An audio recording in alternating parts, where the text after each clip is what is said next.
Samahan nyo kami na umahon sa Snake Road. Revpal Backdoor nga rin pala ang tawag ng iba dito. Sa Indang nga pala ako magsisimula. Pagtapos nun ay ahon ako sa Alfonso. Maikling ahon lang naman to papuntang Tagaytay. Naandito na nga ako sa Tagaytay at hinihintay ko lang dalawang kasama. Nakapiksi pa tong isang kasama ko kaya mabubudol to. Lusong lang kami konti para makarating dito sa Tagaytay Rotonda. Pagtapos namin magsama-sama ay padiretso na kami sa Snake Road. Awit, traffic pa. Ahon lusong pa nga pala kaya walang problema. Pero sa parte dito ay puro ahon na. Ayos lang yan dahil puro lusong na rin naman pagkatapos nun. Diretso lang kami hanggang sa makita namin ng Dapdap East at kakanan lang kami. Matatarik na nga rin palang lusong pagdating dito. Ingat na lang talaga at naghihintayin rin kami dito. Di nagtagal ay nakarating na rin kami sa Snake Road pero lulusungin pa lang namin ito. Tignan nyo na lang kung gaano katarik ang ahon dito. Kakayanin ko kaya ahonin to? Maya na yan pag-usapan dahil lulusong pa tayo. Buti nga ay kinakaya ng preno ko yung paglusong. Pero may lulusungin pa ako ditong malubak. Dahil sa tulay nga pala kami ng mabato magsisimula. Hindi problema yung paglusong dito. Ang pinaka problema dito ay ang pag-ahon. Naghihintayan lang muna kami dito bago umahon. At pag nagsama-sama na kami ay ahon na kami. Ito na nga, umaahon na kami. Skid pa ng skid yung gulong ko, buti na lang talaga kinaya. 16%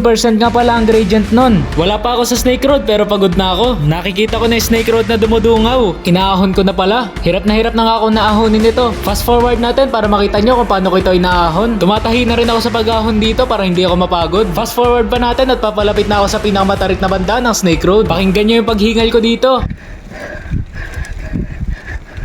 Tinahi ko na ng todo pero sobrang hirap pa rin ako. Sa waiting shed na ako magpapahinga para hintayin na rin yung kasama ko.